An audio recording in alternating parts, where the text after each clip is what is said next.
देव अपनी 8 साल की मेमोरी भूल चुके हैं। तो यादें सीरियल में फर्स्ट एपिसोड में क्या हुआ था। हेलो गाइस, मैं आ चुकी हूँ आप सब तक इन्फॉर्मेशन लेके कि यादें सीरियल के फर्स्ट एपिसोड में क्या हुआ और कल के एपिसोड में हमें क्या दिखाया जाएगा उसकी प्रेडिक्शन लेके। तो अगर आप चैनल पर नए तो चैनल को सब्सक्राइब करके वीडियो को एक लाइक कर देना। तो स्टार्टिंग में हमें दिखाया जाता है कि जो डॉक्टर देव है उनकी बेटी अपना रिजल्ट चेक करती है, उनका नहीं आता रिजल्ट, मतलब पास नहीं होती। तो डॉक्टर सृष्टि उनको बोलती कि कुछ नहीं होता, पहले बार में किसी का नहीं होता। तो फिर वहाँ से डॉक्टर देव आते, वो बोलते कि पहली बार में नहीं हुआ तो तुम अच्छे डॉक्टर बन ही नहीं सकते हो। और डॉक्टर देव बाहर जा रहे थे, एयरपोर्ट के लिए निकल रहे थे, तभी उनको ट्रैफिक पुलिस वाला मिलता है। वो उनको देख के ही पता कर लेते हैं कि उनको अभी पैरालिस अटैक आने वाला है, इसलिए उनको गाड़ी में बिठाते हैं। हमें हॉस्पिटल में दिखाया जाता है कि डॉक्टर वानी को दूसरे डॉक्टर बोल रहे थे कि अभी डॉक्टर खड़ूस आने ही नहीं वाले 2 दिन के लिए, अच्छा है हॉस्पिटल शांत रहेगा। तो डॉक्टर वानी को नहीं पसंद कि उनको डॉक्टर खड़ूस बोले, सिर्फ उनको डॉक्टर देव बोलो, ऐसे ही बोलती है वो। फिर हॉस्पिटल में 2 इंटर्न्स भी आते हैं नए, लेकिन उन सबको बोलते हैं कि तुम थोड़ी ही देर में निकल जाएगी, क्योंकि डॉक्टर का स्वभाव ही ऐसा है, मतलब डॉक्टर देव के थोड़े खड़ूस है।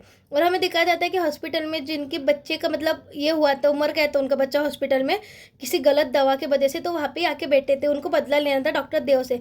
लेकिन दूसरी तरफ हमें दिखाया जाता है कि डॉक्टर देव वापस हॉस्पिटल में आते हैं, वो आदमी को लेकर ट्रैफिक पुलिस वाले उसका इलाज करने के लिए। उनका इलाज करने के बाद डॉक्टर देव जब अपने कैबिन में जाते हैं तो डॉक्टर वानी को बुलाते हैं और उनके आंखें वगैरह देखते हैं। तो वो बोलते हैं कि तुम्हारी आंखें कितनी थकी हुई है, तुम इतनी देर से काम कर रही हो, रेस्ट क्यों नहीं करी, घर पे क्यों नहीं जा रही। तो डॉक्टर वानी बोलते हैं कि अगर आप भी चले गए और मैं भी चले गई तो हॉस्पिटल को कौन संभालेगा। तो डॉक्टर देव बोलते कि तुमने तो मुझे संभाला अभी 4 साल तक, मतलब उनका कुछ रिलेशनशिप टाइप का दिखाया गया था 4 सालों में। अभी उनकी बॉन्डिंग बहुत ही अच्छी हो गई है। दूसरी तरफ हमें दिखाया जाता है कि हमारी जो गुलकी जैसी उनकी एंट्री दिखाई जाती है, मतलब डॉक्टर सृष्टि अग्रवाल। वहाँ पे बोल रही थी डॉक्टर देव को कि तुमने ऐसा क्यों किया, तुम ऐसे किसी भी इंटर्न को ऐसे निकाल नहीं सकते। उन्होंने एक इंटर्न को निकाल दिया था क्योंकि वो लेट आता था। डॉक्टर देव अपने दोस्त को दिखा रहे होते कि जो उन्होंने रिंग ली है डॉक्टर वानी के लिए वो उनको देने वाले हैं। उसके बाद डॉक्टर देव जब नीचे जाते हैं, जो बच्चा उनके हॉस्पिटल में मर गया था उसकी इन्फॉर्मेशन लेने के लिए, तो उनको पता चलता है कि फाइल में उनको लिखा है कि कौन से डॉक्टर जब उनका इलाज करे थे, क्योंकि डॉक्टर देव तब नहीं थे, तो कौन से डॉक्टर ने उनको दवाई दी थी। तो देखने जा रहे थे तो वहाँ पे एक डॉक्टर था उनके हॉस्पिटल का, वो आया था, उसने वो पर्ची भी फाड़ ली थी। तो डॉक्टर देव को उनके आंखों से पता चल गया था कि इन्होंने लिया है करके कुछ गड़बड़ है।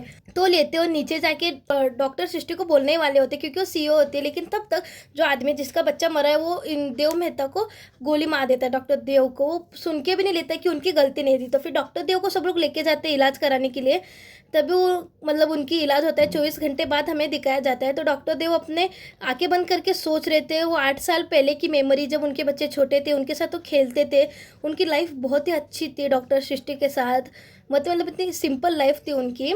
फिर वो वहाँ से बाहर आते हैं, मतलब उनकी सोच से, और फिर वो उठते हैं। फिर उनको डॉक्टर वानी पूछती है कि आप ठीक तो है। फिर डॉक्टर देव बोलते हैं आप कौन है, मैंने आपको पहचाना नहीं। तो डॉक्टर वानी बिल्कुल शॉक हो चुके क्योंकि वो उनकी मतलब साथीदार थी, 4 साल से उनकी शादी होने वाली थी, लेकिन वो उनको भूल ही गए। फिर वो बोलते हैं कि मेरी बीवी कहाँ पे, डॉक्टर सृष्टि कहाँ पे, मेरी बीवी कहाँ पे सृष्टि। तो वहाँ पे डॉक्टर सृष्टि आती है, उनका हाथ पकड़ते हैं, उनको बोलती कि क्या हुआ, बच्चे कहाँ पे हमारे, हम कहाँ पे हैं, मैं यहाँ पे कैसे आया, ऐसे सब पूछते हैं। मतलब उनको कुछ ही पता नहीं, मतलब उनकी जो लाइफ की मेमोरी थी 8 साल की वो सारी डिलीट हो गई है। तो अभी हमें आगे कल के एपिसोड में ऐसा दिखाया जाएगा उनकी लाइफ जो मेमोरी जाने के बाद में डॉक्टर सृष्टि के साथ उनको बॉन्डिंग बनानी पड़ेगी, क्योंकि उनका तलाक हो चुका है। वो सुन के कोमा में जाने के टाइप में उनका हाल हो जाता है, तो उसको वापस रिपेयर करने का देखेंगे। लेकिन डॉक्टर वानी को तो वो भूल ही चुके, तो डॉक्टर वानी उनको वापस कैसे याद दिलाएगी कि मैं कौन थी करके, वो देखने का बहुत ही मजा आएगा। अगर आपको ऐसे रोज वीडियो देखने हैं कि यादें सीरियल में क्या हुआ, तो चैनल को सब्सक्राइब कर दीजिए, वीडियो को लाइक कर दीजिए। Bye for this video, not for upcoming, bye.